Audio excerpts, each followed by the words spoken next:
The Prince's Chosen Bride. In the grand kingdom of Valtoria, where golden fields stretched beyond the horizon and castles gleamed in the sun, Prince Theodore was expected to marry a noble woman of high status. His father, King Aldric, had arranged a grand ball, inviting princesses and duchesses from across the continent. But Theodore had no interest in a political match. He wanted a woman who would see him as a man, not just a prince.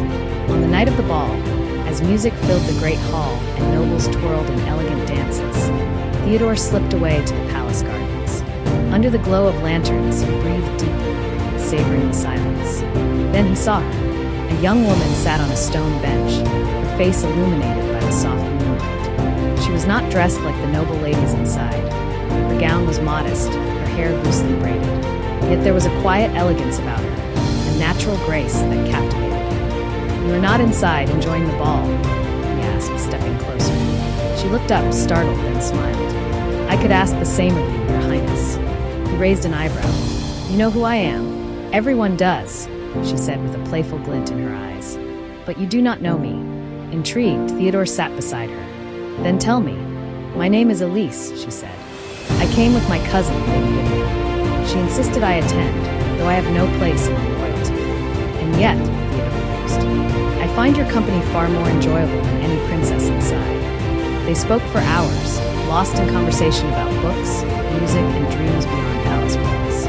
For the first time in years, Theodore felt truly seen, not as a prince, but as himself. When the bells chimed midnight, Elise rose. "I should go before my cousin worries." But Theodore caught her hand. "Will I see you again?" She hesitated, then curtsied. "That is not for me to decide, Your Highness." The next day, Theodore made his decision. He stood before the court, his voice unwavering. "I have met the woman I wish to marry," he declared. The nobles murmured in anticipation. "It is not a princess, not a duchess, but a woman of intelligence, kindness, and heart." He turned to Elise, who stood among the guests, eyes wide with shock. "Lady Elise, will you do me the honor of being my queen?" Gasps filled the hall. The king frowned, the nobles whispered. But Elise met his gaze, her heart pounding. With a deep breath, she stepped forward and curtsied. "Yes, my prince." And so Theodore chose love over duty. In time, Elise proved to be a wise and beloved queen, and their love became the greatest story Valtoria had